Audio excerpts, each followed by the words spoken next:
Good morning! January 23, Thursday.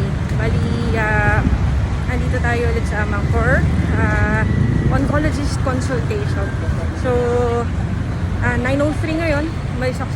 Nakasakay ako mga 8:50. So, let's go. Punta muna tayo para makakuha tayo ng number. Ayan, fill out muna tayo ng outpatient department, patient information sheet. Yan, ang bagal ng numbering ngayon ko lang siya nakuha. Akit na muna tayo. Grabe. Imagine mo kukunan kami ng BP. Umakyat kami from ground floor to 4th floor. Siyempre pagod na pagod pa kami. Hingal pa kami. So anong mangyari? Di elevated ako, 130/80 ang BP ko ngayon. Hehehe. Yan. Nakuha natin yung number. Pang 19 tayo. Since pang 19 pa naman tayo and hindi pa tinatawag yung number 1 sa consultation, 9:43, nandito tayo sa laboratory. Kukuha tayo ng result ng lab test natin last Tuesday. Kukuha tayo. Waiting na tayo. Ando na yung paper natin, saka ID. Yan, yun yung gagamitin ni Doc, ni Onco mamaya, para malaman kung push through ang ating second chemo on Monday.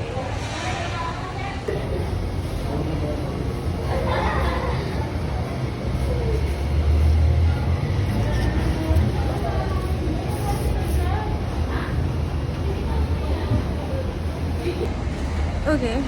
Sounds alarming. Na-receive na natin yung laboratory natin. May mga na-highlights tayo dito na mababa. This one.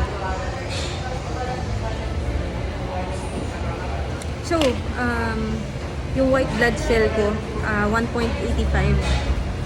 Ang reference value na dapat is 5 to 10. And then, medyo mababa rin ng onti yung red blood cell ko, 3.98. Dapat 4.2 to 5.4.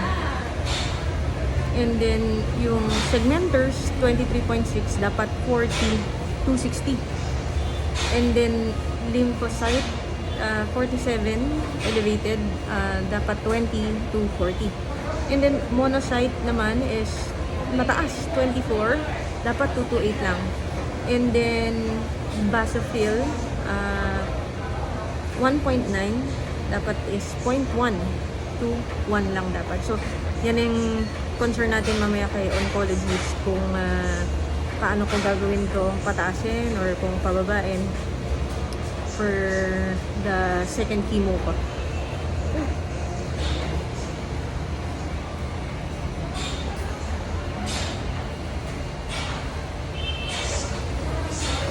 Pero okay naman ang ating creatinine, 71.40.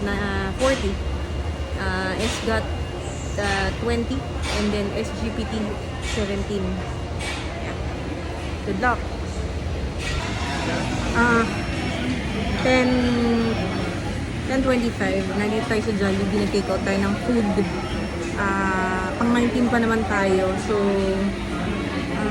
I know, hindi dapat dito order and then fast food, but yeah, fast food para makabalik tayo ulit ng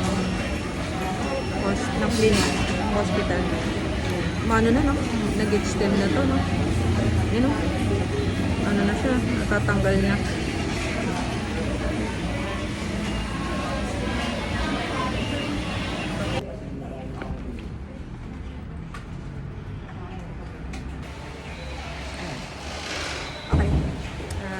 Kakatapos lang natin sa Act 2. Punta tayo ng pharmacy to check kung may available na filgrastim. And then, paparepeat yung blood works sa Saturday. Now is 11:40. Pababa na tayo. Esmale din po, pasok na po. Akala ko mabilis lang tayo ngayon. 11:50. nagpa-charge slip muna tayo ng CBC tsaka platelet count sa laboratory. Or charge slip. Waiting na tayo ng tawagin. Oh my goodness. 12:30 na tapos. 11:50 ako nandun. Ngayon ko lang ako yung charge slip. Worth 275 pesos. Kita muna tayo na pharmacy i-check na naniniwala kong may gamot. Gamitin natin. Ayun, konti na lang pila compared din kanina. Hello, Lord, thank you so much. May charge slip ako para sa Filgrastim. So may stock siya ngayon. So kailangan ko ng may yellow.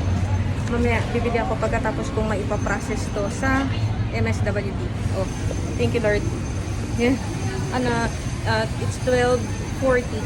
12:40. Punta na tayo sa kabilang building. Alright. Punta tayo sa kabilang building. Kumuha muna tayo ng number. So, MAC 32 tayo. So, nagtanong tayo dun sa mga nakapila na dun. 17 pa lang yung next. So, matagal pa. And nag-lunch. Lunch sila eh. 45. So, naka-lunch pa sila. So, by 12 o'clock, doon pa rin mag-start magtawag. So, good luck. Good luck. Pero importante, may stock ng Filgrastim. May injection na ako today. And tomorrow, magagawa ko ng paraan lahat. Okay. Kailangan tumaas ang aking white blood cell at dugo today and tomorrow. Okay. Okay. Yan, 1:37 ngayon. Galing na tayo sa MSWD. Yun nga lang, yung katabi natin doon, napansin ko, meron siyang chemo order sheet at saka appointment slip. Naisip ko, kung hindi ko yun ma-process, yung charge slip na yun, doble ang pila ko. So ngayon, babalik tayo sa 4th floor sa kabilang building sa Acto para i-ask kung kailangan kong humingi noon at magpa-schedule ng appointment para bukas okay na. Alright, galing tayo sa Act 2, natapos tayo ng 1:55. Nabigyan tayo ng appointment for Filgrastim tomorrow sa 24 and then consult chemo naman sa Monday. Kasi nga, kailangan munang makita yung result ng laboratory ko bago i-push through ang chemo. So, let's go to the other building. Pasirox muna tayo ng mga document and at the same time pila sa Act 2. Okay, it's 2:08. Nagpa-Xerox muna tayo ng mga documents just for the copy lang na meron tayo. 6 pesos lang naman yan. And mag-aantay tayo sa may Act 2 right now kahit medyo matagal kasi mahangin dito. So, samahan nyo.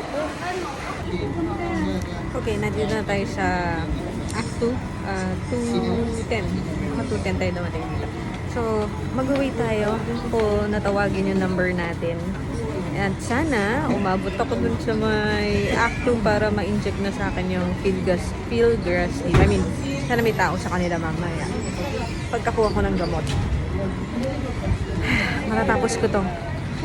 Grabe, oh. Napaka... Oh, pangit tingnan. Panot to. Grabe. Oh, pangit tignan, no? Hindi na ako sanay, oh.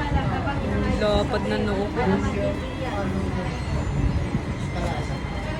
Weird na weird. And, lumabas muna ako. Walang signal dun sa may pwesto namin sa MSWD. 3:45 ako pumunta dito para lang mag-check ng Facebook. Umalis ako doon, 28 yung nasa loob, pang 32 ako. So yung dalawang nag-abang nagsabi, nagbilin lang ako na 32 ako. Mag-check lang ako ng phone ko bago ako bumalik. So, ay, hopefully,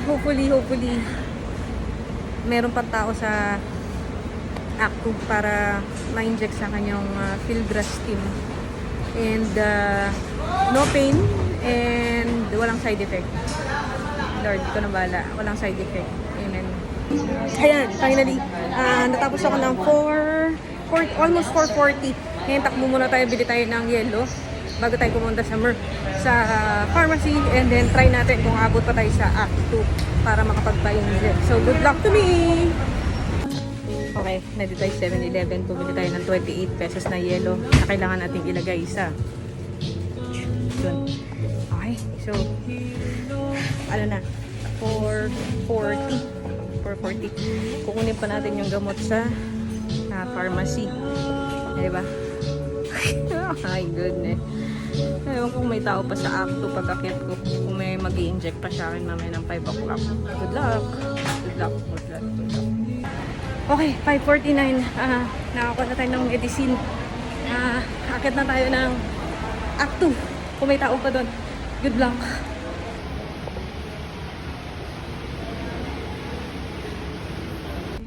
Alright.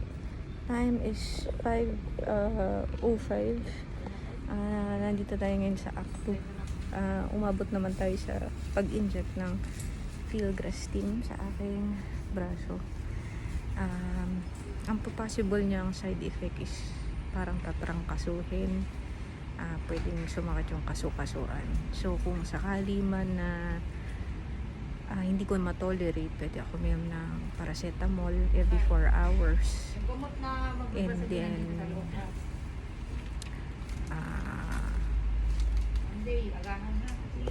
yun. So bukas ulit 5:15 naman yung second na filgrastim.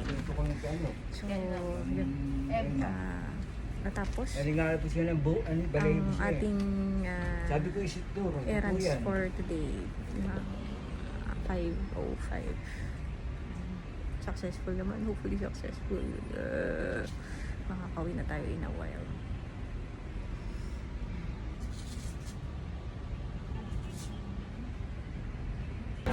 Okay. 5:10. Nag-stay ako sandali lang para i-feel ko masakit. So, yun, may injection dito. Yan. So, ngayon, pauwi na tayo. Good luck. Good luck. Good luck sa side effects. Lord, ito lang bahala sa akin. No side effects. No side effects. Mind setting.